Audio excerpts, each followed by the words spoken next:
विधायक साहब की मैं बात करने की कोशिश करूंगा थोड़ी सी कि इतना शेड्यूल व्यस्त में विधायक साहब खुद देखते जनता दरबार में इतना भी अपने लिए टाइम नहीं निकालते, जनता के लिए पूरा टाइम दे रहे हैं। हर खबर पाइए सीधा अपने मोबाइल पर। आपको विधायक साहब आपसे थोड़ा आपको बीच में रोकना चाह रहा हूँ कि जनता दरबार में आप लोग आए हुए हैं, आपको इतना टाइम भी नहीं भी सेविंग घर पे करा सकूं मैं कि जनता को पूरा टाइम देते हो, गुजरों के मसीहा हुआ। इसका उद्देश्य ये है जी कि जनता के लोग जान न करें। मैं अलग एक काम तो बैठ कर सेविंग बनाऊं, मैं उनकी बात सुनता रहूँ, सेविंग बढ़ाता रहूँ, जी जी, काम फारिग होते रहे। हाँ। और मुझे जनता ने बनाया एमएलए, जी जी, अध्यापक से एमएलए बना दिया। मैं जनता का हूँ, जनता का रहूंगा, जनता के काम सर्वोपरि है। मेरे परिवार का काम सर्वोपरि नहीं, मेरे लिए सबसे ज्यादा पहले जनता है, तो जनता काम इस तरह का। जी जी।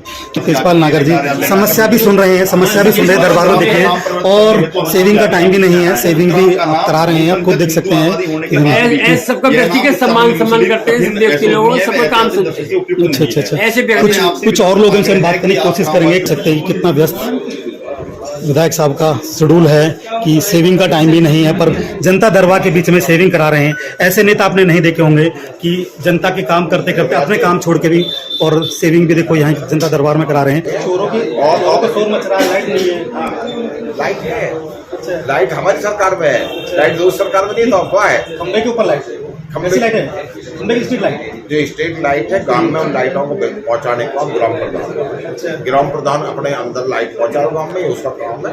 ये सरकार का काम नहीं है। ग्राम प्रधान दादरी में नगर पालिका पहुंचाती है, गाँवों में ग्राम प्रधान पहुंचाते हैं। वो लगवाए, उसे कोई रोक थोड़ा है। जो ग्रेटर नोएडा के अवाम गाँव है उनमें हम खंभों पर ज्यादातर पे लाइट है, जहाँ नहीं है उन पर हम लाइट करा रहे हैं।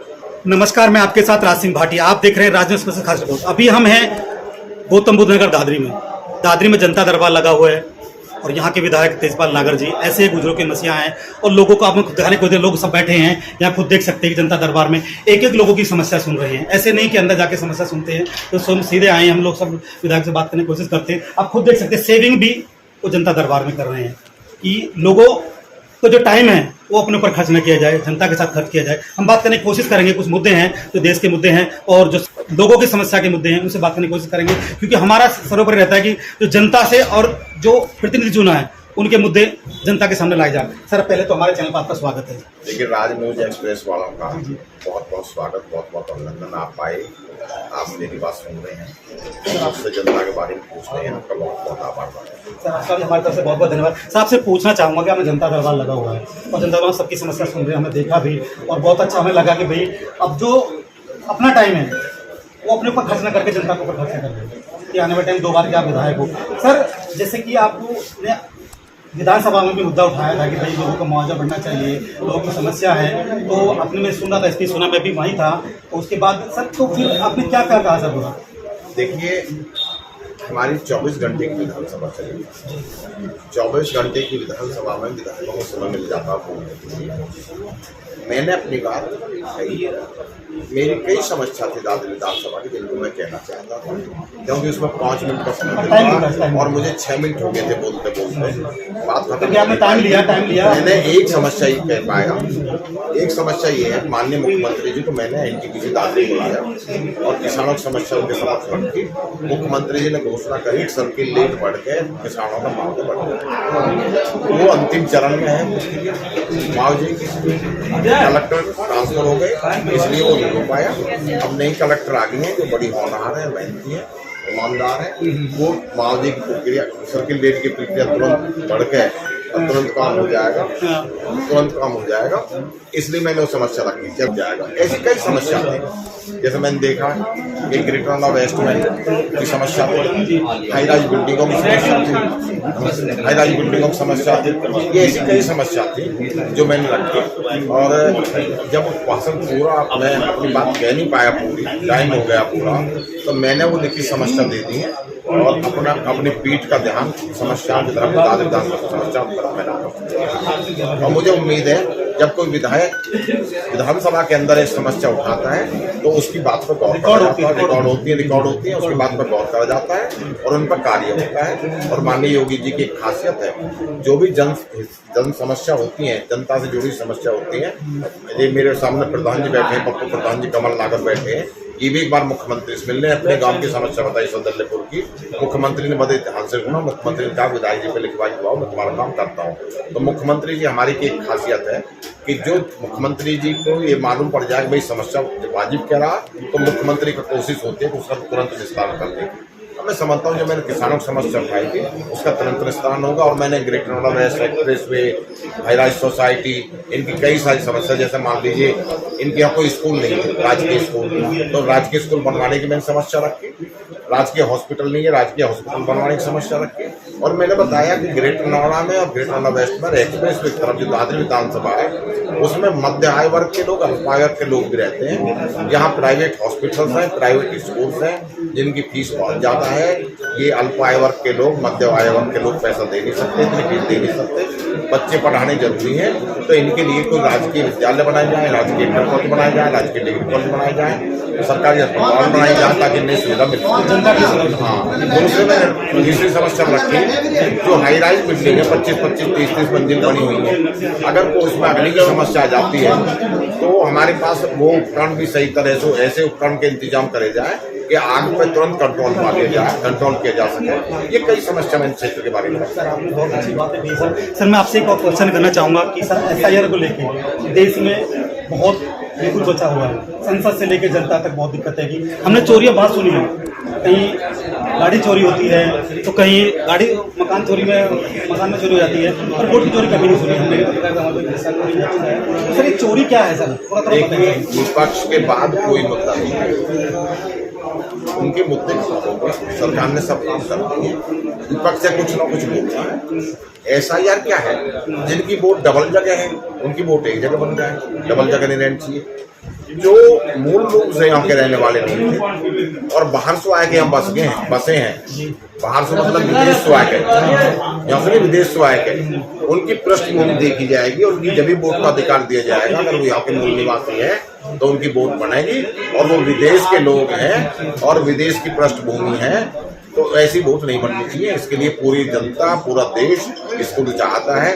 विपक्ष के पास कोई मुद्दा नहीं है, विपक्ष इस देश को विदेशी के हाथ में गिरवी रखना चाहता है। और हमारी सरकार, माननीय मोदी जी की सरकार, ये काम जो यहाँ के मूल लोग हैं वो वोट से वंचित नहीं रहेंगे, लेकिन बाहर के लोग जो यहाँ के आगे हैं उनकी वोट का अधिकार नहीं, सर्च करके वो अधिकार नहीं मिलेगा। तो सर उसमें ये भी रहा कि जब उन्होंने बोले साइकिल यात्रा निकालने वाले थे, हम नजरबंद को कर दिया गया और उनसे बाहर नहीं निकलना दिया, तो ये कहाँ तक सर जायज है, वो गलत बोल रहे हैं? ये सब गलत, सब जो मैं कह रहा हूँ विपक्ष का पास कोई मुद्दा ही नहीं है, विपक्ष का मुद्दा नहीं।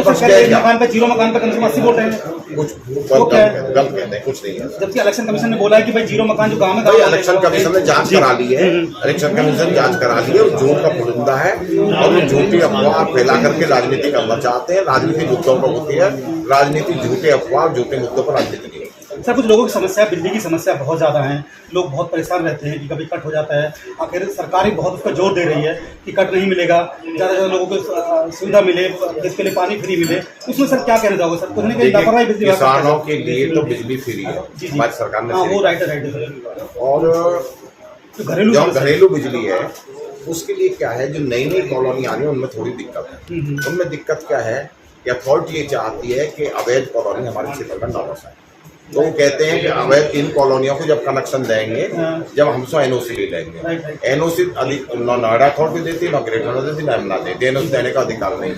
उनकी मंशा ये है कि अवैध कॉलोनी क्षेत्र में न बसाएं, ये उनकी मंशा है। गाँव की समस्या सर, गाँव में समस्या? गाँव में कोई समस्या नहीं है, बिजली बिल्कुल ठीक आ रही है। गाँव में केवल बहुत समस्या है, तारों को लेकर समस्या है। तार तो बदल के बहुत, तार तो 90% चेंज हो गए हैं, तार हर गाँव में चेंज हो गया। आप उन्हें भी देखो जो चेंज हुए हैं, गाँवों के 90%, 55% तार चेंज हो गए। तो यही विधायक साहब का कहना है कि समस्या का समाधान होगा, हम रहेंगे, कभी कोई दिक्कत नहीं आएगा। आप खुद देख सकते हैं, अपने शेड्यूल में हमें उन्होंने टाइम निकाल के दिया, जनता दरबार लगा हुआ है, आप खुद देख सकते हैं। और जो रही लाइटों की बात, तो ग्राम प्रधान उस पर ध्यान जरूर दे। विधायक साहब ने भी बोला है, विधायक साहब के जो जनता दरबार लगा है उसमें आप आए हो, आपको क्या समस्या थी और क्या रहा?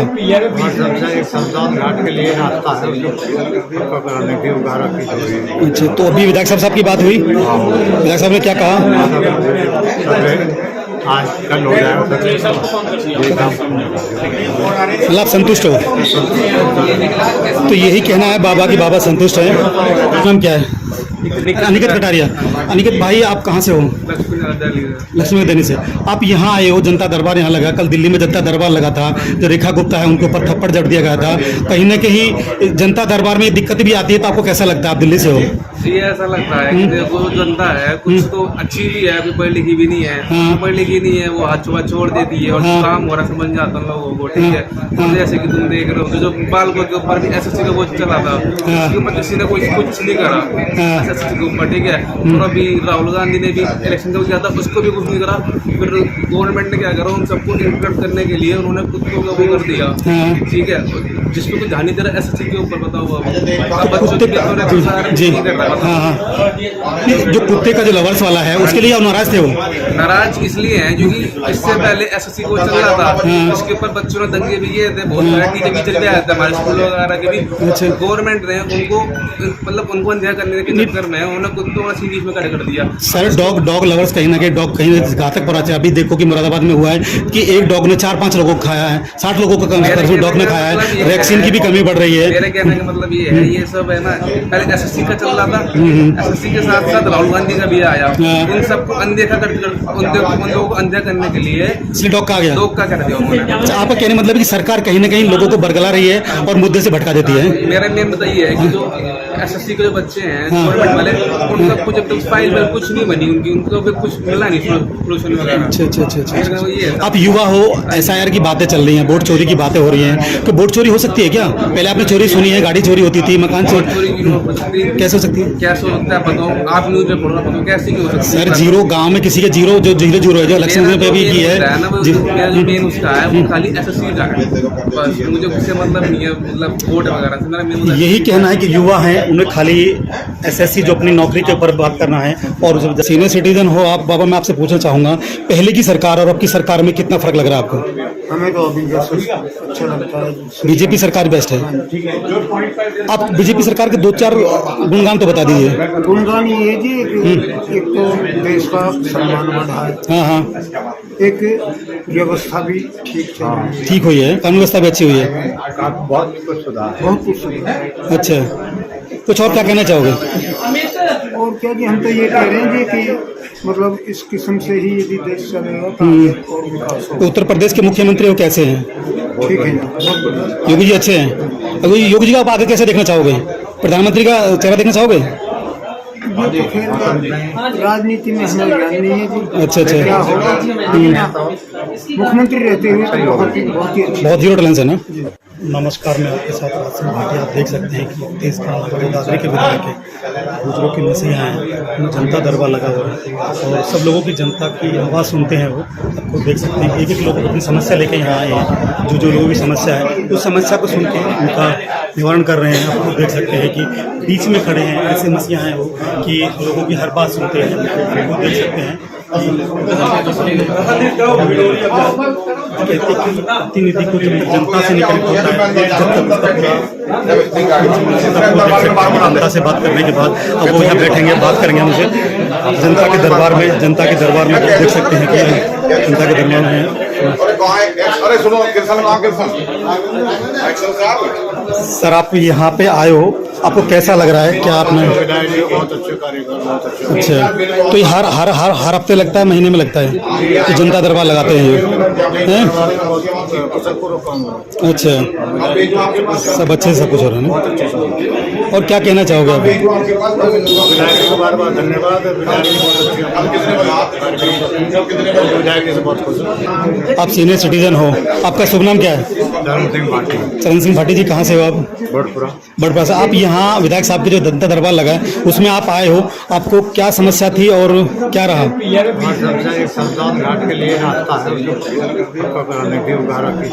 अच्छा, तो अभी विधायक साहब की बात हुई, विधायक साहब ने क्या कहा?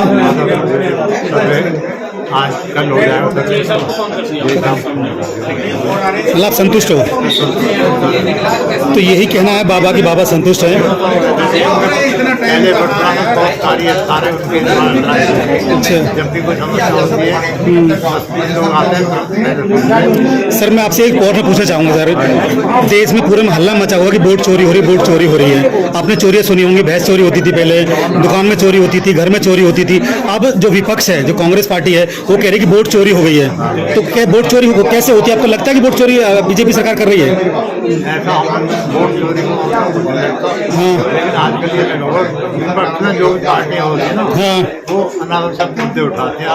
सही मुद्दे तो उनके है नहीं, अच्छा गलत मुद्दों को उठा के चोरी हो गई, ये अराजकता फैल रही है, ये विकास नहीं होगा। हाँ ये जो रूलिंग पार्टी है उसके विरोध में हाँ पब्लिक को बौखलाती है ना, कहीं कि अपनी सत्ता में आने के लिए बौखलाती है ना। हाँ। तो वोट चोरी नहीं हो रही है ना। हाँ नहीं। तो चलो मैं बात करूँ।